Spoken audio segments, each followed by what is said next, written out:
Welcome to Gift of Life, the Organ Transplant podcast. These are the stories of those who have received, given, and who are waiting for the gift of life, organ transplantation. Now here's your host and heart and kidney recipient, BJ Odom. Welcome to the Gift of Life, the Organ Transplant podcast, where we explore the extraordinary world of organ transplantation. I'm your host, BJ Odom. Each week we share inspiring stories and introduce you to remarkable individuals sharing their own transplant stories. Be sure to support the podcast by leaving a 5-star review and subscribing and follow on your preferred podcast platform. Have a transplant story yourself or comments about the show? Love to hear from you. Just email us, giftoflifepodcast@gmail.com. Again, that's giftoflifepodcast@gmail.com. And don't forget to like and connect with us on Facebook, Gift of Life, the Organ Transplant Podcast. I've been fighting since birth. Heart surgeries, transplants, more parts than a chicken nugget. But I'm still here, still laughing, and still grateful. My memoir, More Parts Than a Chicken Nugget, available now on Amazon. Why not pick up your copy today? As we kick off episode number 80. Sometimes life hands us mountains that seems too high to climb, but then you meet someone like Heather McCoy and you realize that courage and faith can take you anywhere. Diagnosed with cystic fibrosis at the age of 10, Heather's journey has been nothing short of miraculous. She faced not one, but 2 double lung transplants, and later, a kidney transplant that gave her yet another chance to live, laugh, and love. Through it all, she's never lost her smile or her joy of life. Heather reminds us that even in the hardest times, hope is stronger than fear. And the gift of an organ transplant can turn heartbreak into healing. So settle in and get ready to be inspired, because Heather's story is one of strength, gratitude, and the unshakable power of the human spirit. We'll meet Heather McCoy coming up next.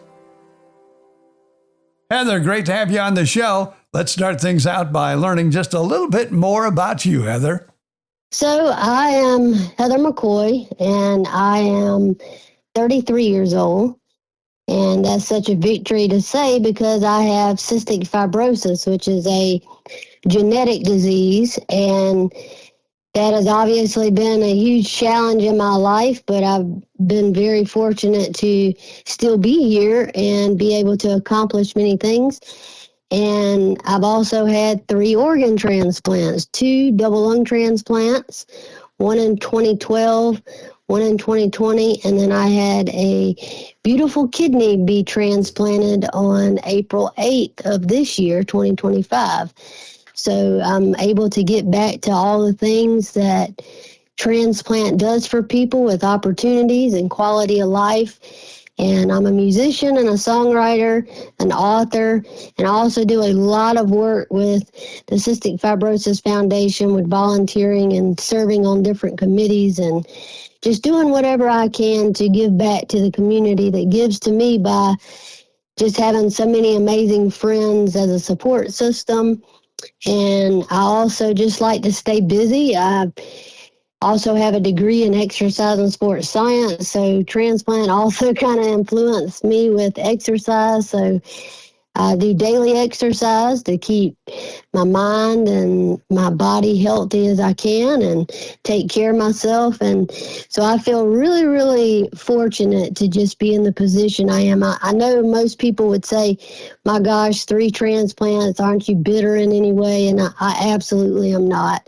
I feel so blessed to have this testimony and to be able to use it to also encourage other people they can do hard things. And so I just do whatever I can in the time that I have on this earth to just do everything I can to just be the best version of myself and to just accomplish and enjoy life. And so by doing my passions, that also fulfills me in a way because, Obviously with my lifestyle, I still have a social life, but I may not go out as much as some other people do just because of having to be careful with germs. But one of my favorite things to do is go into live music, go into sports events. So I try to do that as much as I can.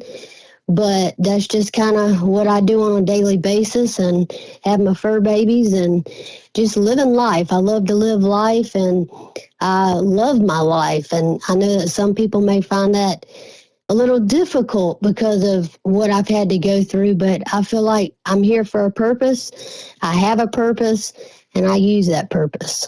Oh my goodness, you are quite the hero, young lady.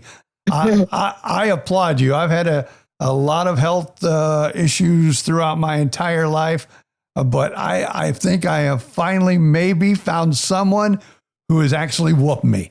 I mean, you have outdone me, girl. I'll just tell you that right now. So where did it all begin? Now, you've had 2 lung transplants, double lung transplants. How did this all begin, and where did it begin, if I may ask? Let's just start at the beginning of your story. So obviously, cystic fibrosis is a very brutal disease, and it basically destroys you from the inside out. And so I was always pretty sick as a child and kind of managed. And then when I was about 10 years old, things really progressed to the point where that's when transplant started coming up. And at that time, I'll be honest, I was not ready at 10 years old. That was a lot to wrap my head around. And so by the grace of God, I was able to continue on and get better from that standpoint and hang on until I was 20 years old.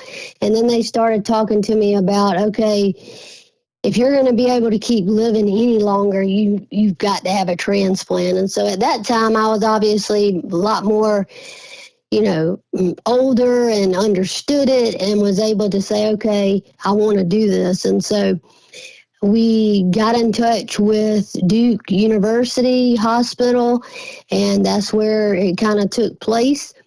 And I've had all 3 transplants at Duke, and they're phenomenal. They're just been fantastic with me. And so I had it there, and it was a lot. You have to do before and after rehab and just go through a lot of stuff. But it also was one of the most amazing times of my life because I also met people that also had CF that were going through transplant that now are my lifelong friends. And so what seemed like such a daunting experience turned out to be one of the best experiences. And so that's kind of where it all began. A long story short, for 33 years that things just progressed, and that was my only option. And the first transplant went fairly according to plan. It wasn't anything out of the ordinary for complications. So I was in and out and back at rehab and living life. And then my second double lung transplant was a little more complicated just because seconds are a little harder due to different factors. And so I had a lot more complications with my second that kind of had me set back for a few months. But eventually I just have such determination and faith that I pushed through it all and then started living life again. Wow, that's just truly amazing. So now I know when you were 10, did your parents, obviously you knew something was wrong, because what I'm going to do, I'm going to try to compare you and me a little bit because I was also sickly as a young child. So now, did they kind of shield you from this, or did you pretty well know how sick you were at 10 years old? I would say I knew very well. My parents, and obviously both of my parents have always been involved with my care and everything, but my mom is obviously my number one. I call her my goat because we're a team, and she's always been through every hospital stay and, making sure I had everything I needed throughout the day and night. And so she was very honest with me about everything since I was a child, about what it meant to take my medications and do my therapies and just she was honest, and I appreciate that because I know some people wouldn't and think, well, why would you tell a child? But it was important for me to understand so I would know how to take care of myself and to know the importance of what each thing did for me. Now, I couldn't guarantee that I was going to survive, right? But it at least gave me a thing of, okay, I can't skip my meds. I can't just be like the normal kids that don't have to worry about this stuff. So I grew up with that mentality. And so at 10 years old, none of that really scared me. Even being in the hospital wasn't necessarily scary. But when we knew that I could possibly die, that's kind of when I guess it shook us all. Okay, is this the end of the road, or are we going to get a little bit longer time? And so I think for me, transplant was such a shell shock because I didn't understand it enough at 10. And I actually had this weird thing that I laugh so much about now. But I actually thought when you got transplanted, you would forget because you have somebody else's organ in you would forget kind of in a sense of who you were and quit loving the people in your life. And I know that sounds absolutely ridiculous, but at 10 years old, you can kind of think, okay, well, a child would think that. Yeah. And so it's total opposite now because it's almost like you have more love in your life after you have a transplant. But yeah, at 10 years old, that's kind of what I thought. And so we as a family kind of came together and prayed a lot and just said, okay, well, this is what we're faced with and this is the reality. And we're just going to pray we get more time.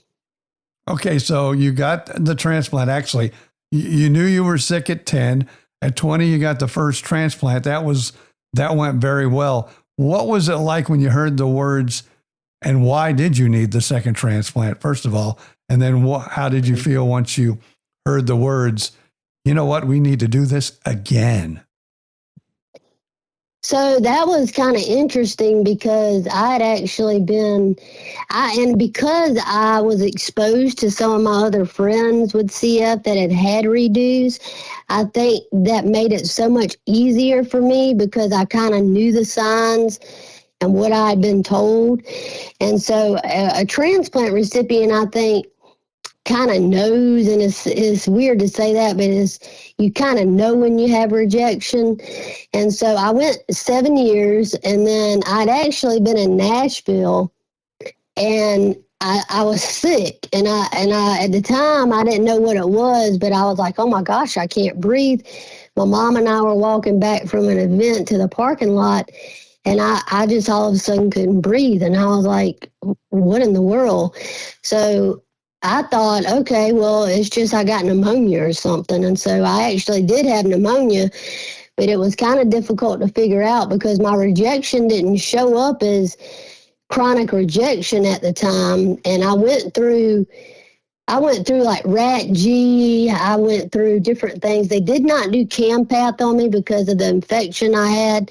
They didn't want to make that even worse. So they did do RAT-G on me, and I think that kind of prolonged it for a little bit. But it was kind of rough with the rejection. I say that's a beast of its own. And so I knew, knowing I would have chronic, I was like, there's no reversing this. So I kind of told myself, I was like, if they present me with saying they'll do a second, I'm going to do it. So I told the doctor, I was like, just be honest with me.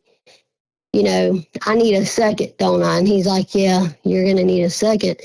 And so I told him, I was like, well, let's get this thing started. You know, I don't want to waste time. And so that's kind of, when it started, all gas forward about trying to get me set up for a redo. And like I said, I kind of held in there, I think, because of the RAT-G for a little bit longer. And then it was January of 2020 that I actually got the second. And I was listed for both times, I think around like a month, which is not bad because Duke has one of the fastest wait times.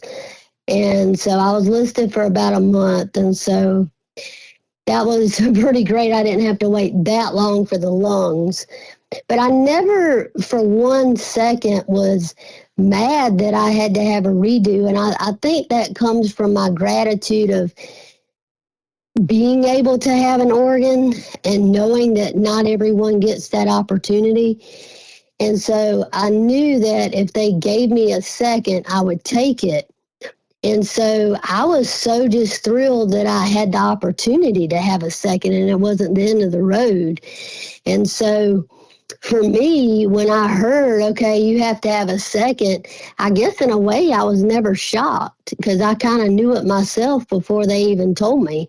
So I had time to kind of settle with that and say, okay, this is what it is and this is what I'm going to do. And I just never looked back. I was thankful for the time that I had with my first donor lungs, and even those don't live inside my chest anymore, that donor still lives with me because they gave me my first opportunity at a transplant. Now, how old were you when you got your second lung transplant, double lung transplant? I was 28. 28. So they lasted like 8 years then before you needed a second transplant. Now, Yeah. I don't want to really use the word excited, but it almost sounds like you were me in a way when you found out, of course, now we're going to get to that story too, because you've got your second, double lung transplant. Then you end up getting a kidney. Well, with me, I had a heart in 2003, and then my kidneys went out and I needed a kidney transplant in 2015. And of course, when I first found out I needed to go on dialysis and things like that, I was really bummed out. But once I knew I was going to be able to get a transplant, then I don't want to say excited, but I was like, okay, let's do this. I'm ready. I'll go for a second transplant if that's going to keep me around a little bit longer. Is that kind of how you felt when you found out you were going to need a second lung transplant? Like, hey, I did great, for 8 years. I'm ready for another great 8 years. Is that kind of how you felt? Absolutely, because I think, especially once you have gone through it, you kind of know what you're capable of. And so it's not intimidating. And for me, I think, like I said, I'm so appreciative of life that I'll literally do anything to keep going. And so I knew I could do hard things. I knew that it would probably be tougher, but I also knew what I'd accomplished before. And so transplant didn't scare me. Like, I knew what the surgery was like. I knew what the recovery could be like. Now, they couldn't tell me the complications were going to happen and what that would be like. And it was very challenging, but I also knew I could do it. And I think just knowing who you are and believing in yourself and knowing that you're going to have tough days, but there's also going to be a lot of brighter days helps get you through it. And so I was excited. I was excited that I could keep living. I was excited for knowing the transformation that organ donation does for people, because it just brings back life. And so when you're waiting for a transplant, I think until you really wait for a transplant, you can try to describe it to people, but people really don't know until they've been there fully that what it's like waiting. I mean, the life is just drained from you. You're not yourself anymore. Your mind might be, but your body you don't recognize anymore. And, that's when people just really get bogged down because life is being drained from them and there's nothing they can do. And so there's an excitement there because you're saying, I can get out of this phase. I can get to a better day. And so that's just the mentality I had the whole time, is this is temporary and I will get to a better stage. Now, I'm going to ask you a question. I'm going to throw you a curveball here because I know you said when you got sick the second time and, before you, got, knowing that you needed a second transplant, but thought that's probably which direction you were going. You said you were in Nashville. I remember in the very beginning of the interview, you said you were a songwriter and you enjoyed music. Were you in Nashville trying to work a career, or were you in Nashville just because of the music aspect of it? Or what were you doing? I wish I could say I was working a career at that time. I might be trying to do that now if I could get the right connections. But No, I was actually there for Carrie Underwood's fan club party. She goes back way with me with being my Make-A-Wish when I was 14. And so she does a fan club party every year for her fan club. And so I usually go because it's usually around the time my birthday is on June 3rd. And so I happened to be there. And we were already done with the party, thank goodness, before I got that bad. But we were trying to do something else. And that's when it just kind of hit me. And I guess maybe it just took it out of me because I had been traveling and the sickness just kind of was like, okay, we're done. You did your thing, and now we're going to do ours. Now I got to ask this too. Then let's go back to when you were 14. What was that like? Your special day and getting to meet Carrie. It's kind of a Make-A-Wish thing. Yes, I would still say that was one of the best days of my life, and I say that because a lot of people, when they see somebody on TV, they may think, well, who are they really like? Are they the same person? And Carrie is just so amazing. She's just so good with her fans. She treats you like a friend. And I remember that day so well because she actually took a little extra time with me, and she didn't make me feel like a fan. She made me feel like just a longtime friend that she was talking to. And I was in a wheelchair at the time, and obviously, oxygen and all that sometimes, but it was just a day that even if I couldn't do physically all that I wanted to do, we actually were flown to Michigan, and because that's where she was doing a concert at. And yeah, it was just such a special day for somebody at 14 years old that was so set back with cystic fibrosis and just, never knowing how much time you had and not getting to live like the other normal kids that are healthy get to live like.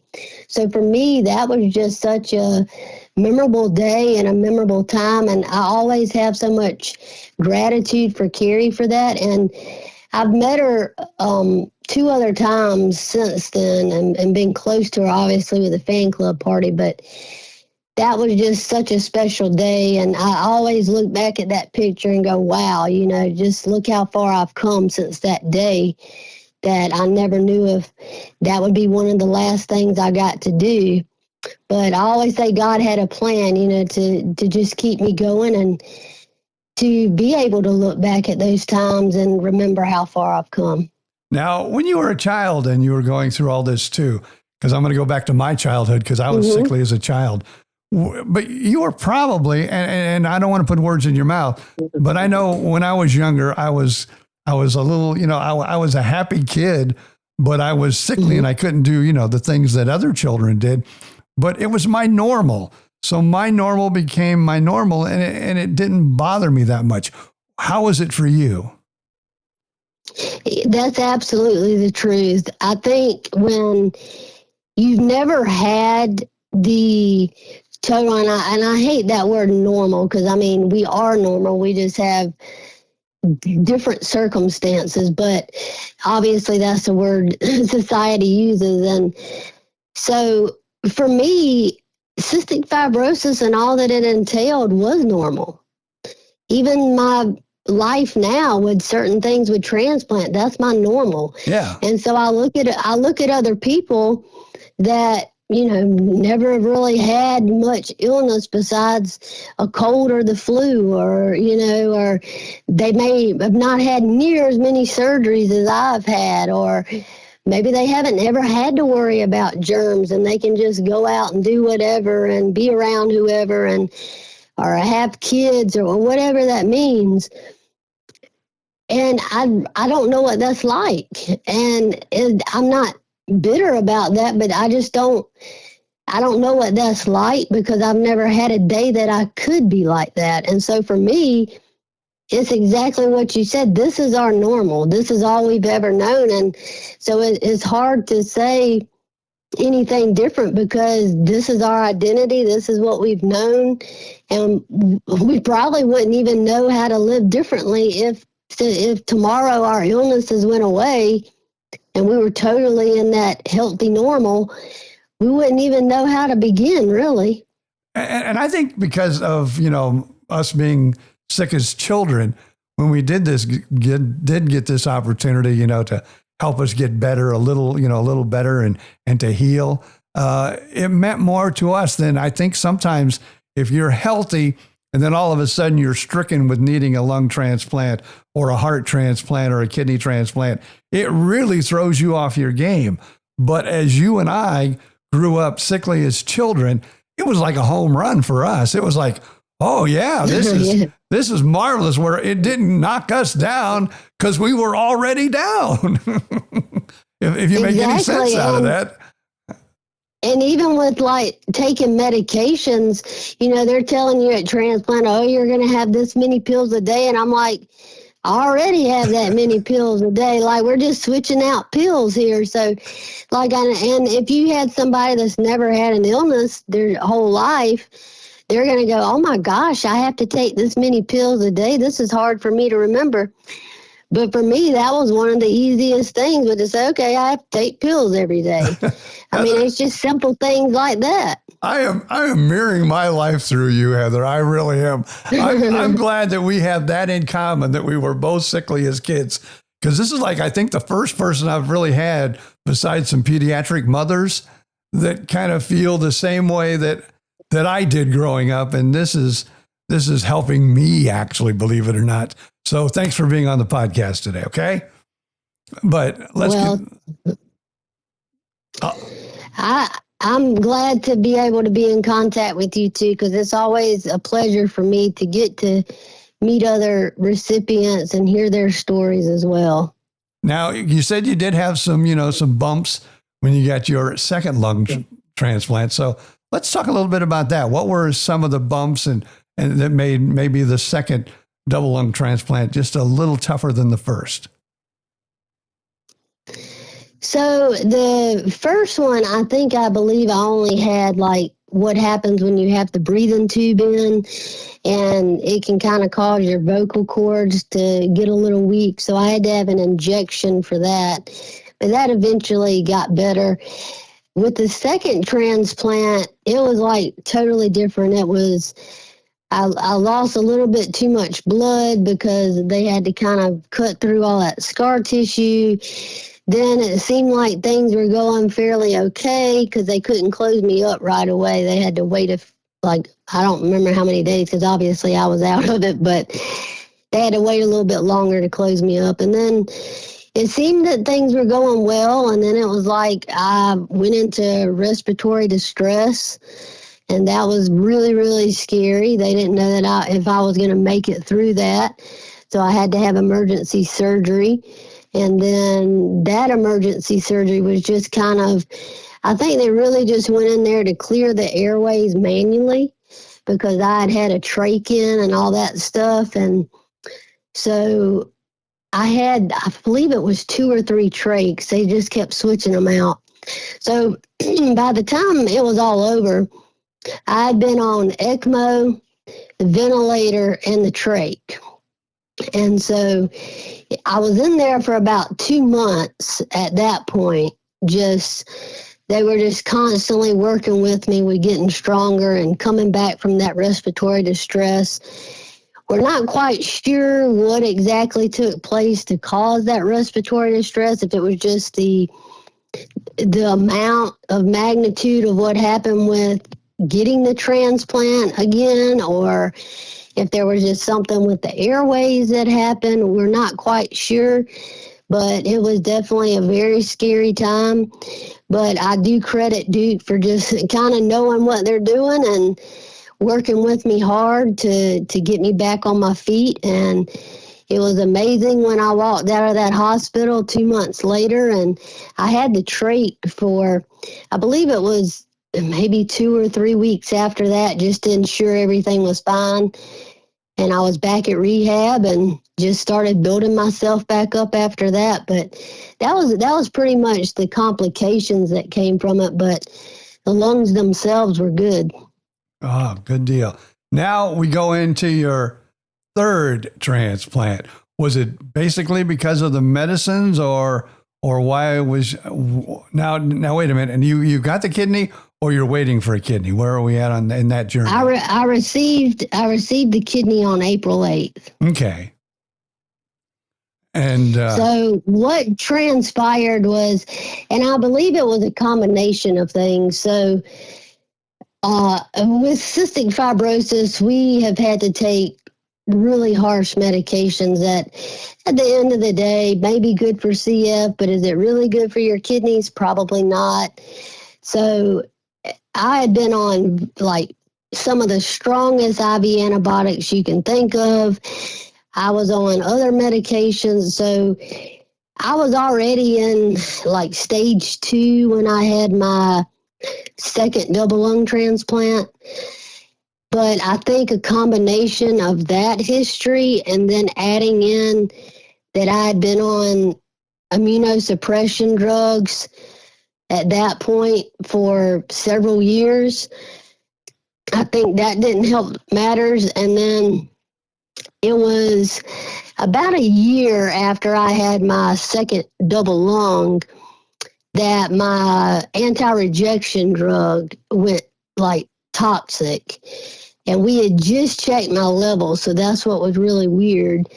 And I could kind of tell by the symptoms I was having. I was like, something's not right. Maybe the level's high. Sure enough, check it. I think it was like in the 300s or something. Oh, wow. And so they obviously had to act fast.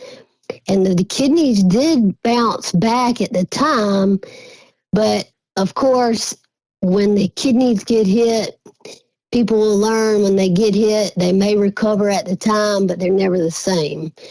And so they hung in there, and we were very careful with kind of lowering the dose to kind of adhere to that damage. But it also, after a amount of time, just was like, okay, I'm going to need a kidney. And I kind of knew that was coming, but I didn't really want to say, oh my gosh, I just had a double lung. I don't want to face this right now. I was hoping, like 10 years down the road, have to face that. But it was just what it was. And so I presented it to my lung transplant doctor and was like, look, I don't want to wait until it's too late. I've had friends that stuff has happened to. I want to be proactive with this. If I need a kidney, I want to get started. And we talked to the nephrologist, and the nephrologist said this is the estimate of how much time your kidneys have left. And that just started the journey. But the kidney was so much harder to get than the lung transplants were because just of the wait time. It was just grueling. I waited about 2.5 years, and I originally was supposed to get a living donor, and I had over 30 people that tested, and for various reasons, they just could not donate. And so we kind of started, thinking, oh my gosh, is this thing even going to happen? What are we going to do? They tell you, the deceased list is so long, it's really not likely you'll get one. So I wasn't giving up, but I was kind of getting a little concerned, like, okay, all these people, who else will test? Testing for a kidney is definitely a personal decision. And I was blessed to have so many people that came up to test. But just like I said, for various reasons they couldn't. And so that was disappointing for them as well. But at the end, God had a plan. And on April 7th, they called me after all that time on dialysis. I did like a year on dialysis. And they called me April 7th and said, we have a deceased donor. And I was like, wait, what? A deceased donor? They said, yeah, it's good. And so I actually, and a lot of people may not know this, but I actually got a hep C donor. And the hep C donor, the kidney was good, but I had to take a medication for 12 weeks, and now I'm completely cured of having Hep C. So the kidney is good, and it's incredible that they're even able to do that with Hep C. You know, years ago, they wouldn't have been able to do that. And now they're even talking about being able to, and I'm not a doctor, I'm not a scientist, but I just read this where they're going to be able to flush out a kidney so it can fit in almost anyone. And I don't know what the medical process is to do that, but I tell you, there are so many people waiting for a kidney. Plus, they're working on, electronic kidneys too. So hopefully, maybe down the road, if you or I ever need another one, it'll be much simpler for us. Yeah, and it's just such a bummer that there's just not enough kidneys to go around. I mean, I never would have thought in a million years that the kidney would have been harder to get than 2 sets of lungs. I mean, it was just thing after thing that kind of delayed it. And it was like, some people don't even have one person that can test, and I had all them. And then, it's like I said, God just came from a total different direction. I was like, here's your blessing, but it's coming in a different way. And I know some people wouldn't even want to accept Hep C, but I never had a problem with it because I knew from lung transplant when I signed for high risk stuff, when you get those papers, I knew that they would test it. I knew they weren't going to transplant something that they felt was not going to be successful. And so I kind of trusted that and was like, hey, I'm going to take the kidney. I mean, what other shot do I have? Why would I pass this up? And of course, I'm incredibly fortunate that I had that mentality and didn't pass up this beautiful kidney. Good deal. Yeah, I kind of did the same thing. Mine didn't have Hep C, but it did have some other issues that it could have had. And when I got that call, I said, hey, I could wait another year. I could wait another day. Let's just take that one. And that's what I did. Well, now we've gotten through the 2 double lung transplants, got through the kidney transplant. Now we're going to get to the fun stuff. You said you really enjoyed, making music and doing music. Do you have any music out that people can go find anywhere? Because let's get some people listening to your music if it's out there. Mm-hmm. Yeah, of course. So on all the digital streaming platforms like Amazon, iTunes, Spotify, Pandora, all that stuff, you can go and search my name. And I have several songs out. And I will tell you that there's different people singing on them. And that is because I don't really have a lead singing voice, obviously, with all my stuff I've had with breathing tubes and all that. I have a really, really raspy singing voice. But sometimes that's good, young lady. Sometimes that's good, that raspiness. So I actually just have people I know sing on it. So like my recent releases were 2 Christian songs, and my amazing, beautifully vocalist cousin, Dina Joy, sang on those songs for me.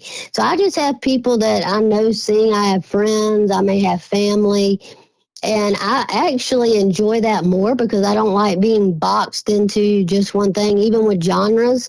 So like I'm somebody that can go from listening to rock to country to Christian music all in within 5 minutes. So I like to write all kinds of stuff. And I actually wrote a lot of my songs when I was sitting on dialysis because I didn't have nothing else to do. I was tied to a machine for 4 hours. So I would just sit and be in my thoughts and write. And I like to write encouraging stuff, but also that feel-good stuff. So I may have, a love song. I may have just an empowerment type song. I like to write a lot of stuff just based on being a warrior and putting that out there in the universe about being a warrior so that other people, even if they don't have CF, can relate to that strength and pushing on and seeing the goodness in the world. But I really like writing Christian music as well. And so my goal is I would love to actually make being a songwriter my career. I'm just waiting for those connections. But I just love it. I love telling stories, and I just love sitting and writing when there's nothing else to do. I can be thinking or dreaming even, and can be in the middle of the night, and I'll think of a song lyric, and I'm like, oh, I got to write that down. That might be something good. But that's just how my brain works, and I've been a self-taught musician since I was 14, 15. I started with guitar. I play acoustic and electric, and then I actually made a goal when I was having my second double lung transplant. I said, I want to play the drums because I come from a musical family. And so I said, okay, I'm going to play the drums if I get this transplant. So wasn't soon. I mean, it might have been a month after I got home from my transplant. I bought me a Pearl drum set, started sitting down learning. And so I actually play that, and I play a little bit of piano, and I'm trying to teach myself bass guitar now. So I like to just kind of dabble in a little bit of everything. But music has been such a coping mechanism for me. I mean, no matter what you're feeling, you can connect to music. And that's just something I love about it. It's always there for me. And it just always puts me in a good mood. I mean, what else is there to say about music? I think most people can relate to music. And maybe you might want to send some of those songs to Carrie Underwood and see what she thinks of them. Maybe she'll record one of them for you. Wouldn't that be nice? Yeah, I actually sent her a pen drive when I went to the fan club party, and hopefully she got it. But I was like, well, maybe she'll check me out. But I even met the Christian. I'm a big fan of Phil Wickham and Brandon Lake, and Phil Wickham's actually brought me up on stage before to pray for me when I was waiting for my kidney. And I met Brandon after I got my kidney. And I just went up talking to him, and I told him, I was like, it's my dream to write with you one day. And he was like, well, we'll see. And I was like, I was thinking, please, come on, Brandon. Got to put it out there in the world, young lady. Hey, one other thing too, I noticed in the very beginning, you mentioned you had written you were an author. Do you have any books out there that we might want, let's get everything in here because people are listening to the podcast. We'll plug everything we can plug today. I appreciate it. So my first book is Between the Salty Lines, and it is on Amazon, and it's in paperback and hardcover and ebook. And that is just my life story of CF. Kind of goes back all the way till like infancy. And then it goes up to my last transplant, my second double lung transplant. And then I'm actually currently writing my second book, which will be pretty much just based on where I left off from the last of waiting for a kidney and then getting my kidney transplant. But obviously, I was kind of waiting to finish it because I want to add a little bit more of what I've been able to do since I got my kidney. So that book, I'm hoping to at least get it maybe by first of the year. We'll see. But that one will be just all about the kidney. And I never thought I would be an author, but I started writing and thinking, this stuff needs to be out there so people know they're not alone and that we exist. And it's not a tell-all book, but it tells a lot about different things. And you'll find with me, I can be very, very serious, but I love to laugh and have humor. Some people may not understand all the humor sometimes, but I think when you live with what I have to live with, you have to have humor. And so you'll see that with the book, that's what comes out is I can be funny, but I can also be very serious. And I like to just connect with people. That's my biggest thing is I want people that whether they have a disability or an illness to know that it's okay to not be embarrassed about things. Like I even share stories in there that they may think, oh my gosh, why would a woman want to share this? Well, it's because I want people to see you don't have to be embarrassed about something your disease causes you to have. Because I would never want, for example, a child to go to school and think that they have to be made fun of or hide away in the corner because something happens to them because of their illness and feel embarrassed by that. So that's kind of where my mentality comes from. That is, I just want everyone to feel like you're okay, like you're human. All right. Well, I'll tell you what, I want you to send me all your links and we will put that in the show notes because folks can, after they listen or before they listen to the podcast, they can go to the show notes and see all that. And if we could have all your links up there for your music and your books, I would appreciate you sending that in to me. Okay. Yeah, of course. All right. Now I'm going to do what I do on every podcast. I'm going to give the microphone to you if something maybe I missed or something we didn't cover or something you want to make sure that you let everyone know. I'm going to give you the opportunity right now, Heather. Okay, let's see. Well, my biggest message is probably no matter what someone may be going through, to know that today may be hard, but tomorrow can be great, and to not give up, and to know that you're stronger than you think. And sometimes when you go through your biggest challenges, that's when you stumble upon your strength. And that organ donation is such a beautiful thing. And if you're not registered to be a donor, please be encouraged to give life, because it's the biggest legacy you can leave, is to give someone else life and the opportunity. And just be a hero. And just love life, appreciate life. Don't be negative, just be grateful for every single breath you take, because life is such a priceless and precious gift, and it should never be taken for granted. And me and my friend always like to say, life is a gift, treat it as such.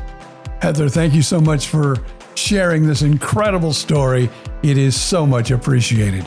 And be sure to join us again next week for a new heartfelt episode. And if you have a transplant story, email us, giftoflifepodcast@gmail.com.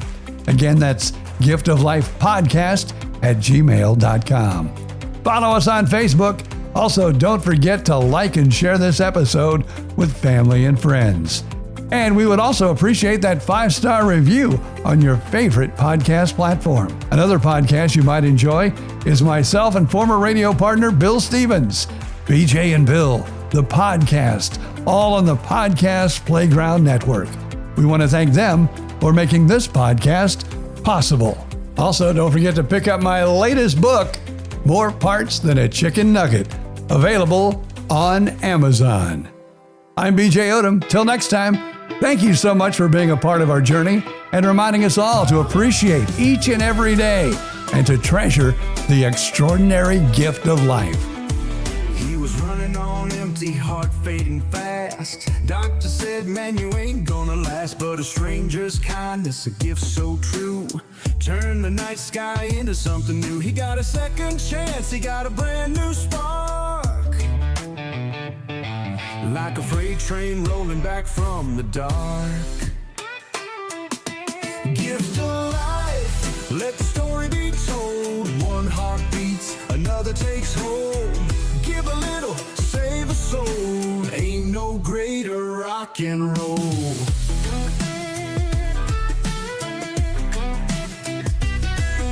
"15 years later, the road got rough. The fight ain't over when the climb is tough. Needed a kidney, the race was on. Another hero stepped up, kept him strong. Every breath he takes is a tale of hope. One life saved, another can cope. Gift of life, let the story be told. One heart beats, another takes hold. Give a little, save a soul. Ain't no greater rock and roll.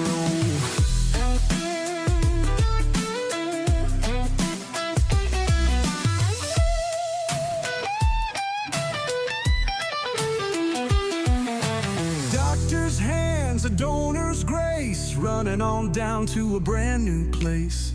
Second chances don't come twice, but when they do, man, they feel so nice.